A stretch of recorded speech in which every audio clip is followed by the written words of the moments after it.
in those days, it was always like, well, I'm evangelizing, and I felt good about doing that even. This is a little more scandalous in that you could judge somebody after the flesh and still invite them to come to a Bible study. This is seeing somebody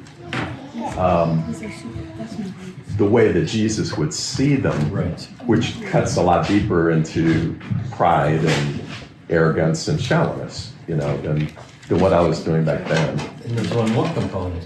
Who got the kudos when you come in with Oh, four me. visitors? Me. You. Yeah, right. totally. What if you don't have any money to make, no fame and fortune, nobody to think you're great and awesome, because you don't have anything to invite them to except Jesus? You get no feedback for you. Yeah, exactly. That's powerful. Yeah. You're only doing this for Jesus because there's no possible feedback loop otherwise. You don't want their money, you don't want their praise, nobody's ever going to see it but Jesus. Yeah. Like, wow, that's pretty cool in a way. I'm free. Yeah. I'm free to just do this for Jesus. So, Right. I won't go on and on about it, but I mean, back in those days, if somebody was baptized at a service, the person doing the baptism would say, this person was met by John Schmo and studied with him, and so, next. and so you could go, oh, I don't need that, but I mean, there was still that, feeding of the, Who, me? of the flesh that would keep you motivated. And there was the other side of it too. You go to leadership meetings and they would set goals of everybody is supposed to invite 40 people this week. You come back the next week. Who here invited 40 people? No. Who here did not? Raise your hand, And then there'd be 38? and it just opened the door to so many false motives. So Yes. it ate my lunch. It really did. I don't blame anybody because it was my lunch that I gave them to eat. But it feels so different now. I don't feel like I'm a veteran from those experiences. I feel like I learned a lesson the hard way. But I still have to confront my own judgmental spirit, my own shallowness, my own lack of empathy, every time that I now look at somebody in the eye and talk to them. Right. So, not a veteran, I'm learning to. Well, you all know kind of part of my story from, Rand McNally, upper echelon in my 20s, just saying, oh, I'm going to be a hero. I didn't feel that way. I really just wanted to serve God, so I quit Rand McNally, went into the full-time ministry because I was told as a 2-year-old Christian, that's how you serve God the best. That was my honest and only. I had no possible motive for taking a 70% cut in pay and moving off to the Arctic Circle.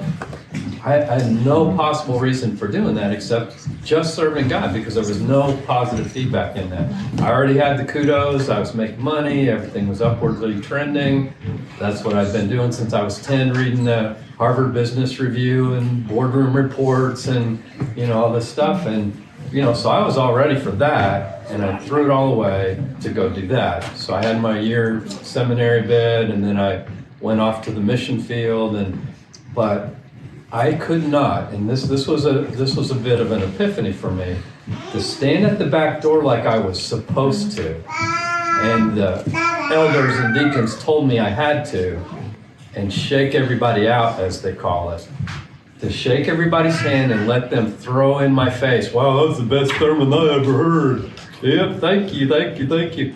It's like, I wouldn't do it.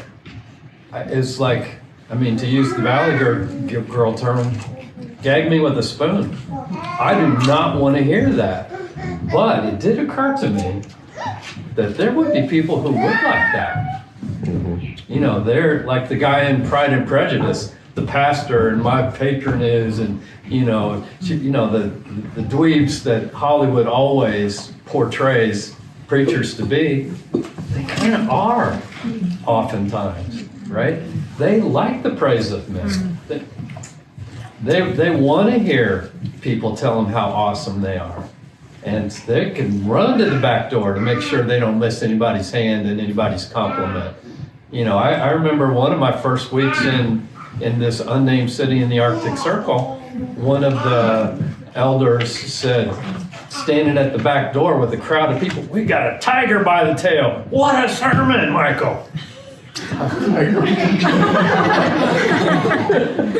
I remember like it was 17,000 yesterdays ago. It was actually. Yeah. But point is that there's this feedback loop, and if your flesh wants it, it will self-propagate. So if you want the kudos and you're not appalled by the kudos, then you'll do the things that promote that sort of environment. And I think it's incumbent upon all of us to say, to God be the glory. Great things He has done. I will not steal His glory. I will not force Him to share His glory with another. This can't be about me. And He will do everything He can in His power, which is quite a lot, to sabotage our ability to steal His glory. And that's okay. Yeah. And I know enough to know this. If you won't do that, you will be afraid. Because, you know, there's going to be people that hate you. There's going to be people that mock you, who make fun of you, who make up stuff about you. I had headlines that didn't mention me by name, but included me back when I was 19, you know. And so-and-so, not his real name, said, well, you know. I mean, and it used to just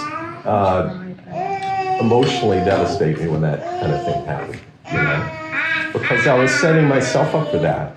If it's about me on the level of getting my endorphins going when things seem to go well and the demons are submitting and all that, it's going to be about me when things are not going well too. And I'm setting myself up for fear and depression and you know, self-pity and stuff like that. And it's got to be true that the reason why Paul was so resilient was it wasn't about him, you know? So he was able to be courageous. He was able to bounce back. He was able to walk into a town and you know, go to a place of prayer and talk to this lady because it wasn't about him. So I'm learning this, you know. I'm 67 and it's just getting worked into my character, but there is a connection. There is. It's a good thing, not a bad thing. Yeah. You know, to use that word, ecosystem. What is that? Is that a way to have church? No. Is that a informal rather than formal way to have church? Is that a way to engage more people instead of the pastor model? It has nothing to do with that. It has to do with opening ourselves up, each of us all together, being able to be laid bare in the motives of our heart so the living and active word can grow something that we couldn't grow out of commitment, out of knowledge, out of sacrifice, out of anything to do with us. If you want a miracle, you absolutely have to be in an environment where you're willing not to have a more engagement or less formal, but to be shredded. That's where life is to take up your cross. What is a cross? But suffering. It's Paul, Saul. Let me tell you all the things you're appointed to suffer for my name. Sign me up. Wow. That motivated him because A, he deserved it and he knew it. He was the chief of sinners and least of the saints, and he almost but ashamedly bragged about having persecuted the saints. And he knew everything from here on was, why me, Lord? Like Chris Christopherson. Why me? What did I ever do that was worth having you love me? What did I ever do? So if I can just tell one person on this journey from here on, just to say thank you for what you've done for me, I'm going to do that. So that's the ecosystem where we all help each other do that. It's nothing to do with formal, informal, or how many people are involved. A priest and a believer, oh good, now I get to talk. No, now you get to die. And we're all gonna help you do that, and you're gonna help me do that. That's the ecosystem, because out of the dirt, out of the manure, the fertilizer, comes the blossoms of life, and then the fruit that follows the blossom.